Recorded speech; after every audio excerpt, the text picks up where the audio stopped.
कि कब पकड़ा लू गोरी दिने दोपहरिया में, कि कब पकड़ा लू गोरी हर दिने दोपहरिया में,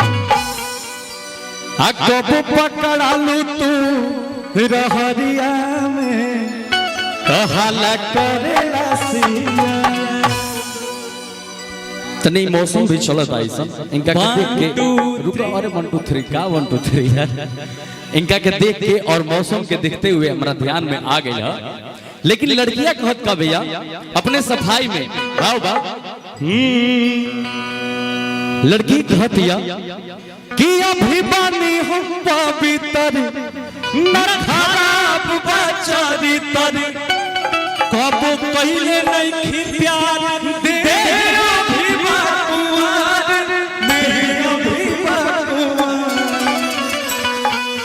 लड़की कहतिया कि देहरा भी बकुआ,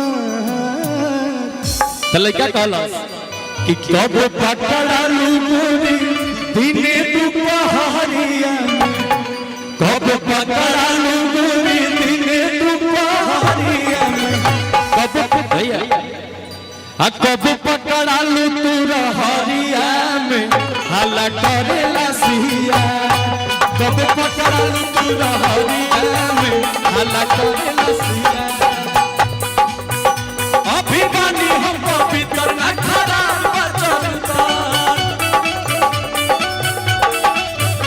अभी बानी हम पवित्र न खराब बचलता, कब पहले नहीं प्यार दे अभी भगवान दे अभी भगवान। भैया भैया भैया आप डांस कीजिएगा, मैं नहीं करूंगा। नहीं भाई डांस आप मत करिए। क्यों? तू बड़ हवा नु हमारा के करे दा, तू भसुर लाग जाबे भाई। मेरा बड़ा भाई है, नहीं समझ पाता है, कभी कभी भावनाओं में बह जाता है। तू बड़ भैया हवा मत, हम बानी नु एकरा खातिर छोट ही खाती होले, सब देख ले हैं तोहरा कोनो जरूरत नहीं के। एक बार कब जब भाई एगो बात तो दूसरा भाई के का टेंशन लेवेगा का हो। देखा तू कोट पैंट पहन के अच्छा से रह, एगो प्रतिष्ठित व्यक्ति लेखा, हमारा के तनी खोले दो तनी भाई ले जो है।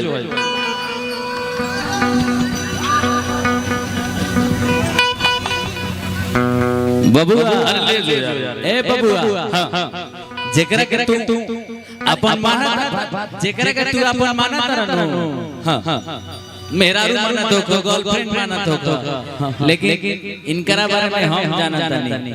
बता दे ना अभी ना बता दे, अभी ना बताइए, रुको।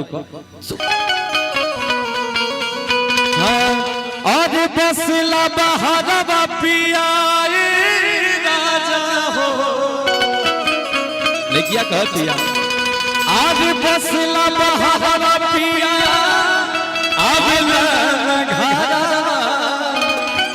और का देवर के बात सुनो भैया। आ धोड़िए पछिराई लड़ावेला देवरा, लेकिन राजा भैया तनी हम सोचता नहीं कि इनका साथे तनी मनी डांस कर ले, तोहरा कोई दिक्कत नहीं ना? एकदम करे। अच्छा भाई लोग हम तनी मनी डांस कर ले इनका साथे, तो राजा भैया वही भाव में भाई रे। हाँ भैया आ जाओ जी। हाँ कि कब पकड़ा लू तू अरे रहरिया में, कहाला करेला सिया। आओ है आओ आओ, शरीफ बने से कोनो फायदा नहीं के भाई। हम चाहता नहीं बीचों बीच आप यहाँ रहिए और हमारे तरफ हो जाइए। ना खड़े रहो। देखो भाई इनका साथे डांस करब हम यही शर्त पे, जब तोहर लोग के अच्छा लागी तो ताली बजा दिया लोग। अभी ना इनका साथे जब डांस करब अच्छा लगी तो ताली बजा दिया लोग, ठीक बा? अब तू राजा भैया चुपचाप देखो, रात भर भसुर बन के रह भाई। ना हम देखता नहीं, हम कुछ नहीं कहता, तारलूर लक्षण देखता नहीं। आ तो रे तू भूखल बड़े नु भाई, आज भूखल बड़ा नु, तनी डांस कर लेबे त कहां ऐसन ऐसन मौका मिलेला भैया। कि कब पकड़ा लू तू हर रहरिया में, आओ भैया कि कब पकड़ा लू तू रहरिया में,